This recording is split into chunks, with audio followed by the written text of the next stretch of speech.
Imagina retroceder 4 siglos y llegar a una España que acaba de despedir a su rey emperador para recibir a un joven monarca inexperto.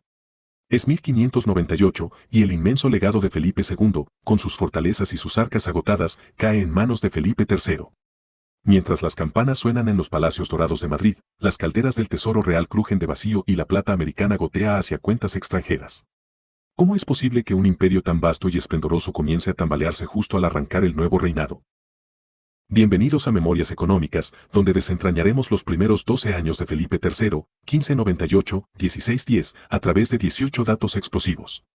Verás valientes validos acumulando poder y privilegios, bancarrotas que casi deshacen la corona, monedas adulteradas que destruyen el ahorro popular, una expulsión masiva que arranca la mano de obra clave y como comunidades enteras reaccionan con redes de trueque y resistencia. Prepárate para un viaje intenso en fechas, personajes y decisiones que cambiaron la vida de cristianos viejos, conversos, moriscos y gitanos, en un relato continuo, vibrante y lleno de giros inesperados. ¿Listo para descubrir por qué el reinado de Felipe III inició como un canto triunfal y terminó convirtiéndose en una pesadilla fiscal? Sigue conmigo y no pestañees, porque cada dato te acercará a la intriga y la tragedia de una España al borde del colapso. Número 1. Mayo de 1598, el cambio de monarca y la llegada del duque de Lerma.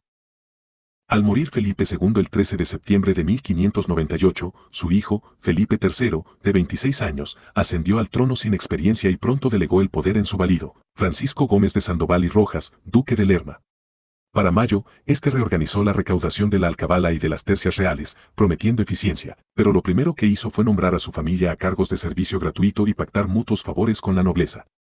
Bajo su toque, las rentas de la corona se empezaron a canalizar a bolsillos privados. El duque cobraba un 25% de las ganancias de las aduanas de Cádiz y Sevilla, reduciendo los ingresos estatales en 800.000 ducados anuales.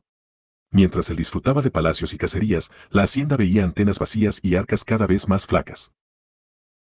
Número 2. Julio de 1600, la primera bancarrota oficial de 1600.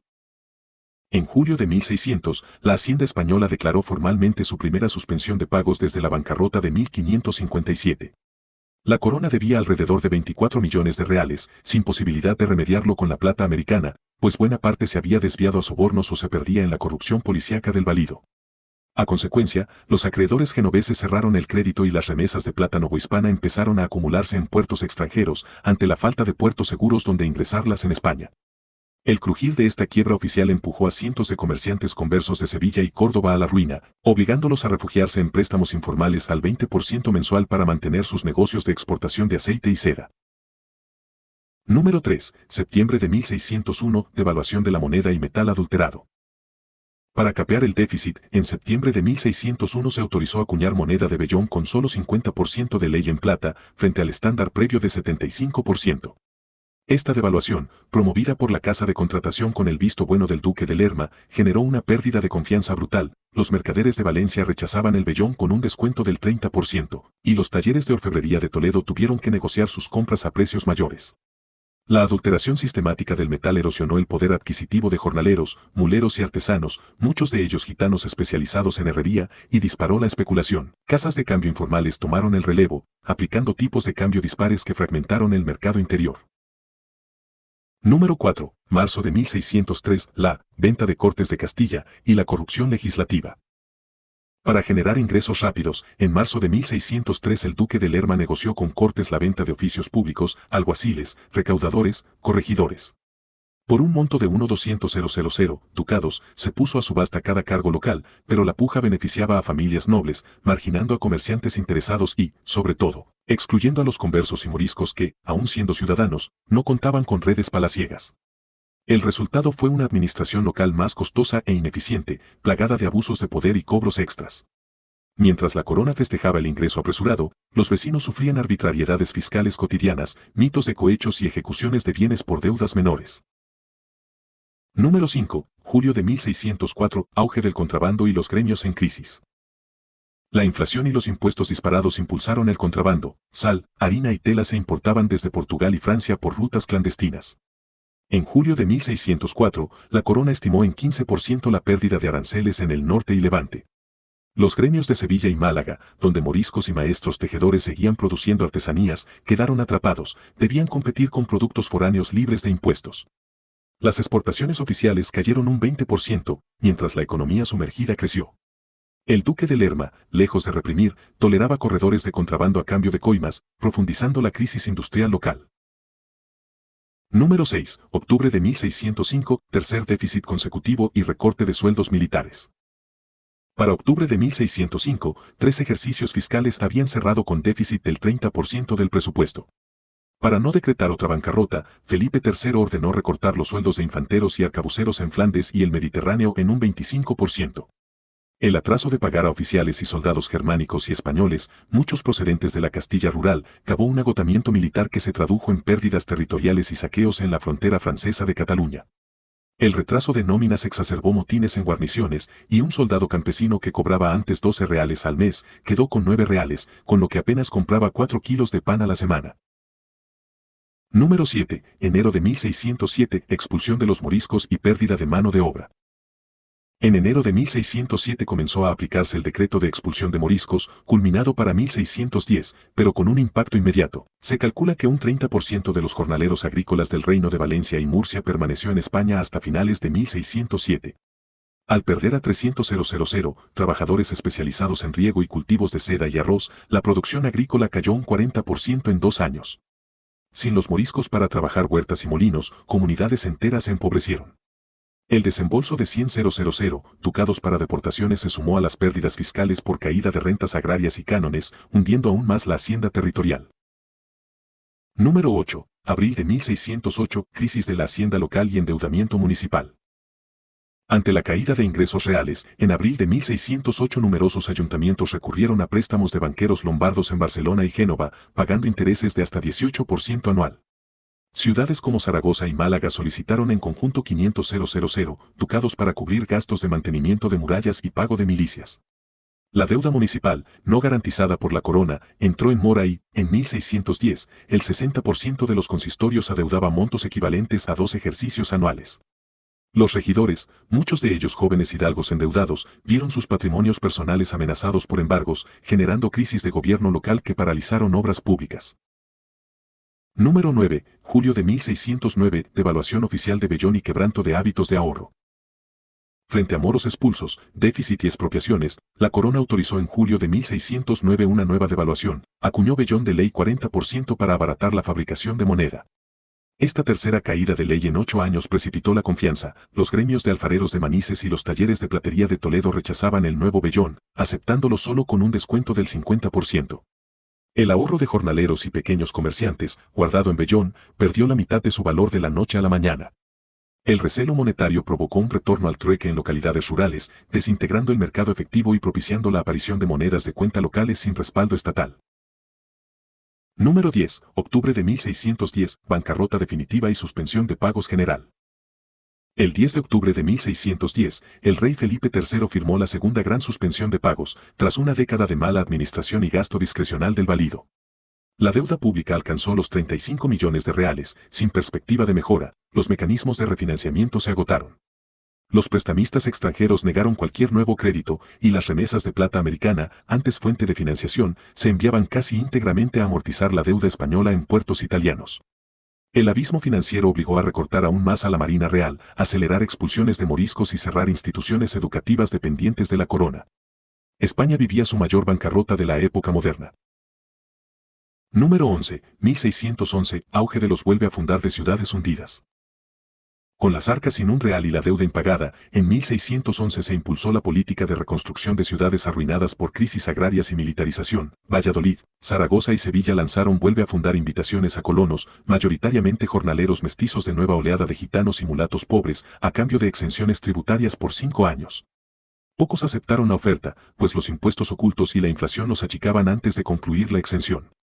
Las costosas campañas de promoción, pagadas con nuevo papel moneda, resultaron estériles, profundizando la decadencia urbana y demostrando que no había incentivo que compensara la incertidumbre económica.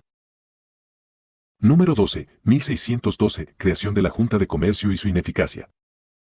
En 1612 Felipe III estableció la Junta de Comercio de Madrid, presidida por don Juan de Mendoza, con la misión de revitalizar la industria textil y el comercio colonial. Acumuló informes y propuestas, pero careció de fondos para implementarlos. Las arcas estaban bloqueadas por la suspensión de pagos.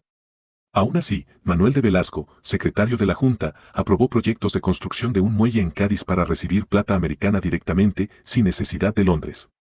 Al no contar con recursos, el proyecto quedó inconcluso y el 90% de la plata siguió pasando por intermediarios extranjeros, manteniendo el desgaste económico de la metrópoli. Número 13. 1613. Impacto diferencial en cristianos viejos vs conversos. Durante esta década, los conversos, descendientes de judíos conversos, y los moriscos expulsos cargaron con la peor parte de impuestos especiales y multas por depósitos de oro mal declarado. En 1613, el Consejo de Castilla impuso un tributo adicional del 2% sobre capitales superiores a 5.000 ducados, pero eximió a los grandes propietarios de latifundios, casi todos cristianos viejos. Mientras comerciantes judíos conversos de Valladolid eran incautados por pagos atrasados, los dueños de fincas nobiliarias mantenían exenciones indirectas. Esta discriminación fiscal reforzó la desigualdad de etnias y orientó el reparto de privilegios a favor de la vieja nobleza. Número 14. 1614. Crisis de autosuficiencia y dependencia colonial. A finales de la década, España dependía casi totalmente de las remesas de plata americana para mantener mínima estabilidad. Sin embargo, la mala administración de Lerma y su sucesor, el conde duque de Olivares, había alejado a los flujos de moneda dura hacia incentivos de deuda externa. En 1614, el déficit de la balanza comercial alcanzó el 15% del PIB estimado, basado en exportaciones de lana y aceite. Esto forzó a un alza de impuestos a la importación de azúcar de Nueva España, encareciendo el dulce para las clases populares y contrabandeando cultivos de caña. La metrópoli, antaño centro del imperio, se transformó en una economía mendicante de sus colonias. Número 15. Comparativa con el virreinato de Nueva España. Mientras en la península la crisis se acentuaba, en Nueva España la plata y el oro sostenían un crecimiento estable. Entre 1600 y 1610, el flujo de metales al virreinato permitió financiar obras públicas, conventos, acueductos y aduanas.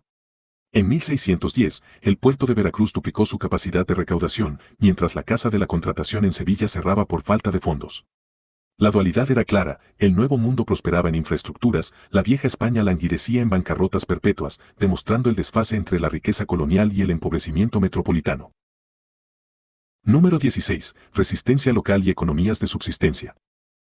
Frente al colapso monetario y fiscal, proliferaron economías de subsistencia. En Andalucía, jornaleros moriscos que lograron permanecer tras 1609 intercambiaban aceitunas por trigo en mercados de trueque. En Castilla-La Mancha, gitanos organizaron pequeñas cooperativas de curtido que funcionaban con códigos de confianza interna, evitando el uso de vellón. Estas redes de ayuda mutua permitieron a comunidades enteras sobrevivir al impacto de la devaluación y los impuestos y alojaron las primeras prácticas de economía social que, siglos después, inspirarían modelos cooperativos. Número 17. Legado institucional fallido y primer atisbo de reforma. A pesar de la debacle, la década dejó una lección, la necesidad de un sistema bancario central y una contabilidad pública fiable.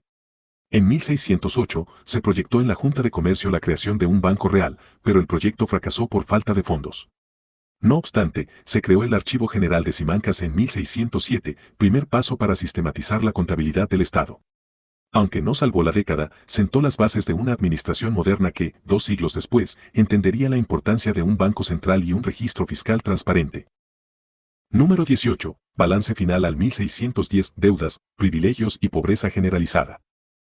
Al ocaso de los primeros 12 años de Felipe III, España enfrentaba una deuda impagable, inflación constante, moneda adulterada, expropiaciones masivas y élites blindadas en sus privilegios.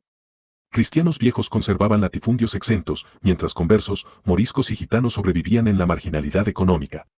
El desmoronamiento financiero no solo arruinó a comerciantes y artesanos, sino que minó la credibilidad del Estado, preparando el terreno para el despotismo ilustrado del siglo XVIII. La lección es clara, sin reformas profundas y control de privilegios, ni la plata americana ni los grandes territorios garantizan la prosperidad. Estos 18 datos nos han mostrado cómo, entre 1598 y 1610, la España de Felipe III fue testigo de un colapso económico tan intenso que el imperio mismo quedó al borde de la irrelevancia. Desde la bancarrota de 1600 hasta la expulsión de moriscos, pasando por devaluaciones, corrupción de valido y endeudamientos locales, vimos un desplome de la armonía financiera que marcó el destino de todas las etnias españolas, unos privilegiados, otros en la pobreza más cruda. Si este viaje por los inicios del reinado de Felipe III te impactó, suscríbete a Memorias Económicas, dale like y cuéntanos en comentarios. ¿Qué dato te sorprendió más y por qué crees que estas crisis resuenan en nuestros días? Nos vemos en el próximo episodio para seguir desentrañando los secretos de la historia económica.